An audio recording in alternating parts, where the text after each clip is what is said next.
Hey, Jeremiah with Steps Pressure Washing and More. Out here in Andrew, North Carolina on a nice rainy day, and we are going to be doing a little bit of an upgrade. I don't want to call it anything else. We're adding a buffer tank, and I'm going to kind of go around and show you what I've got going on, getting this ready to rock and roll. I believe I've got all the parts. This is the very first time I've ever done this, so it should be a little bit fun, but I'll kind of take you through what I'm doing. Alright, so first and foremost, here we have the 50-gallon vertical tank, and this is by Norwesco. This is specifically because I'm going to be doing a gravity-fed system. Because I don't have belt drive or gear drive, I know that those are kind of the standard, but I am still working with a lot of the equipment that I got back in 2020, so we're going to kind of make this work. Over here, I'm building a little bit of a cage, because I want to have a little bit more support other than just strapping it down to the trailer. I want to have kind of a eyelet here and an eyelet over here, and I can run the tie over as well. This will give it a little bit of support if it rocks back and forth because it is vertical. Now, I'm also not planning on hauling a ton of water in this, maybe keeping like 10 or 15 gallons to keep the prime, but really not much other than that. I have a good bit of 3/4 inch hose. And this is going to be what runs from the, really this is going to run all the water to and from the tank. And coming on over here, this is the replacement barb. I had a 1/2 inch to 5/8 inch over here, and I just had a standard water hose running out of my cox reel for the inlet. So I'm going to be replacing that with the 1/2 inch NPT with a 3/4 inch barb. And that should just screw right in, and it does. I'm going to put some pipe tape on there just to keep a good seal. This is going to be running that 3/4 inch hose directly out of the cox reel over into the buffer tank, and then I am going to have a huge setup down at the bottom with valves and filter and all that stuff. So I'm going to get this pipe taped on because I'm ready to start getting this thing put together. Alright, so here we have another 1/2 inch to 1/2 inch NPT to a 3/4 inch barb. This actually came with the kit that I got from the pressure washing store here in Raleigh for doing the buffer tank. This one here I did have to purchase separately. That's why it is brass. I would prefer to have brass or at least stainless steel, but right now I've got the plastic. Plastic is going to work, and this goes directly into the port here for the inlet. I can get you, this goes right in here, and I'm going to go ahead and put these on here with this setup, with this going into the pressure washer and this going onto the hose reel. I actually could connect the 3/4 inch hose directly from here straight into the pressure washer. So I do have a backup plan if this doesn't work, but I'm really thinking that this will. I did do a test run, and it does pull water. Well, it doesn't pull water, but with the gravity-fed system, it is working. So I'm not going to jinx it. I'm going to get everything set up. All right, so this tank actually came with the bulkhead fitting on there already with a 3/4 inch thread, or female thread. And then I have this guy right here. This is what I got from the pressure washing store, and that is gone. Alright, so I got this here from the pressure washing store. These are DN20 valves.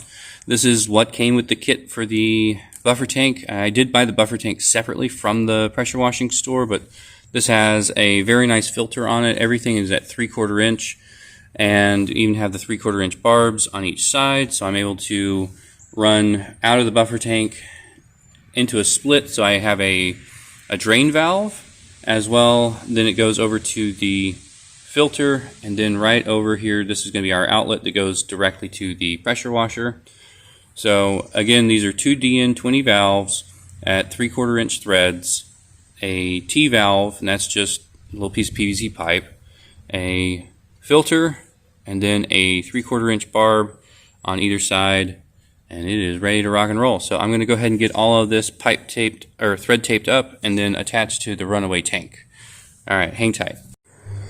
Alright, pardon my mess here, guys. It is definitely a work zone in progress. So this is the little cage. This is kind of the final product. I'm going to drill a few holes in there to put the bolts down onto the trailer, but I know it's not exactly perfect. This is not woodworking with Jeremiah. This is just kind of, this is a box. You know, if you can build a box, you can build anything. So this is a box. The boards aren't exactly perfectly lined up. I'm not going to sand it. I'm just going to leave it as is, throw it on the trailer. And right over here, I have this whole thing thread taped up, so it should be ready to rock and roll. I'm going to go ahead and put the cage here into the trailer, and I'm going to go ahead and start working on the Hudson float valve that we have. I'm going to put it right here. I was going to put it in the lid, but then I realized I need to be able to have that vent on top to allow air to come out while water's filling up. So this is going to just be a Hudson float valve on one side and the bypass line coming in on the other side. Alright, so for the Hudson float valve, I'm using the 2.5 inch hole saw, and this actually probably took me a little while to get put together because I have never used a hole saw before, but I think this is going to work pretty well. Basically all I'm doing is I'm making a hole for this bulkhead fitting to go in, and then I can screw this top part once I fish it through. Then I have the nipple here that I will screw into the bottom of the bulkhead, and then I screw the Hudson float valve onto the inside of everything inside. So I'm going to go ahead and get this hole drilled out and get this all put together. I'm going to try and get as much of it put together before I put the float valve in, so that hopefully all I have to do is put the bulkhead fitting together.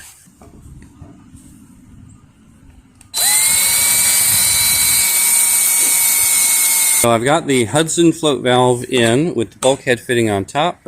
I have this 90-degree elbow, and I went ahead and put the bypass elbow in here as well, the 90-degree valve, not valve but fitting. So that is ready to rock and roll. So this tank just needs to be rinsed out, and then I can go ahead and put it here onto the trailer. I am going to probably move the pressure washer. I just don't like how close the muffler is to the pressure hose. I can't talk today, so I'm probably going to end up moving the mix tank over here and then the pressure washer over, but we'll see what it ends up being. Alright, so this is a little hectic with the wires and hoses, but it's doable as it is right now. So I'm going to kind of go around and show you kind of the process. I did move the pressure washer over here onto the, I guess, left side of the trailer, right next to the buffer tank. I have the end coming out of the cox reel. That line runs all the way around and is just kind of hanging here. I'm going to get some hose clamps to attach it to the cage I built. And that goes right in here to the top of the bulkhead with the Hudson float valve inside. Again, this is the cage I built. It is strapped to the tank very well. I have a nice ratchet strap here. Again, we're not riding with this going to be full, and this is bolted down onto the trailer as well. Then I have the out coming through our DN20 valves. Nice filter here. Then I have the 3/4 inch hose that just loops right around and comes right into the inlet. Then I have the bypass hose that comes straight out of the unloader, and then goes right up here and into this elbow with a barb on it. This is probably going to be a work in progress just because I'm not super satisfied with how everything is fitting and having all of the hoses, a tangled mess in here, but for now it works, and this is usable. It's doable. So this is going to be in use tomorrow morning. Yeehaw. Also, I did use the hot water trick to get the end of the hoses malleable because they would not go on this morning. It is nice and cold, but this definitely, I'm getting to where the trailer is just about full now. I'm going to have to strap down the surface cleaner somewhere because it's not going to fit in its old home, but I will make that work.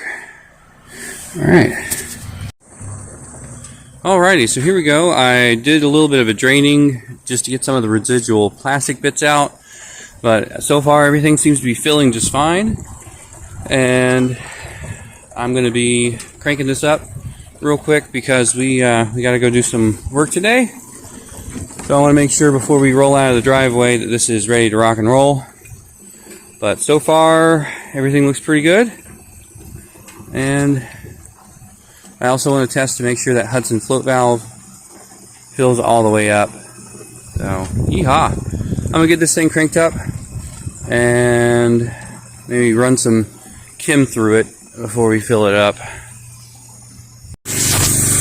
Alrighty, so we've got water coming out. Again, this is gravity fed. There's no belt, there's no gear. And I'm actually just standing away from the trailer right now so you don't have to hear that engine run, but this looks very, very promising. So let's go see if we can get some Kim come out of it. Yeah, and that bypass line just running. Don't have to hold down the trigger.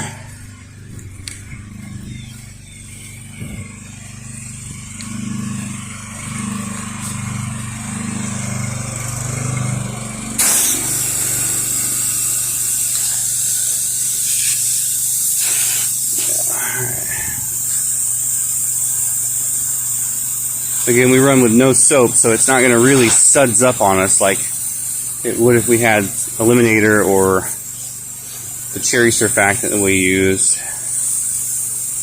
Kind of going to have to go by smell on this one.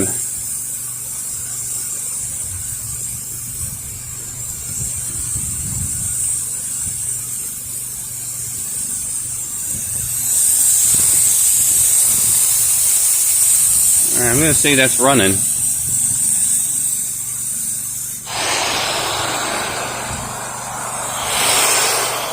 Do this little wash down. It's necessary, so we'll use up some of that old Kim. And we really haven't done a whole lot of washing in the past month, so it might be a good idea to swap out the Kim anyway. The chemicals, that is, CHEM.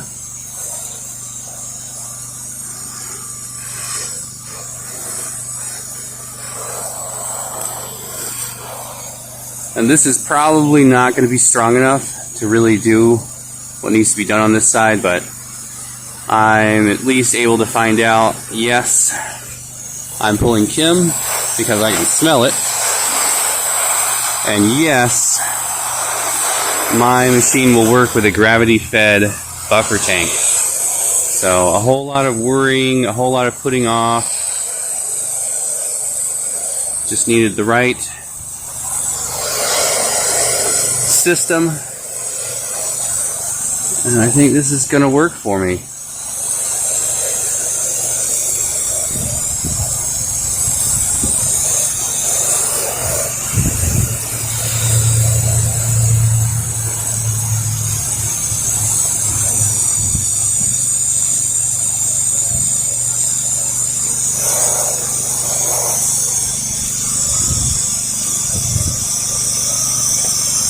Yeehaw. Well, there you have it, guys. We got a gravity-fed system put in, and I hope this was informative to some of you guys at least. I know I'm not in my normal jacket. It's about 34 degrees right now, so we're just over freezing. But yeah, that's all I got today. Y'all be safe out there.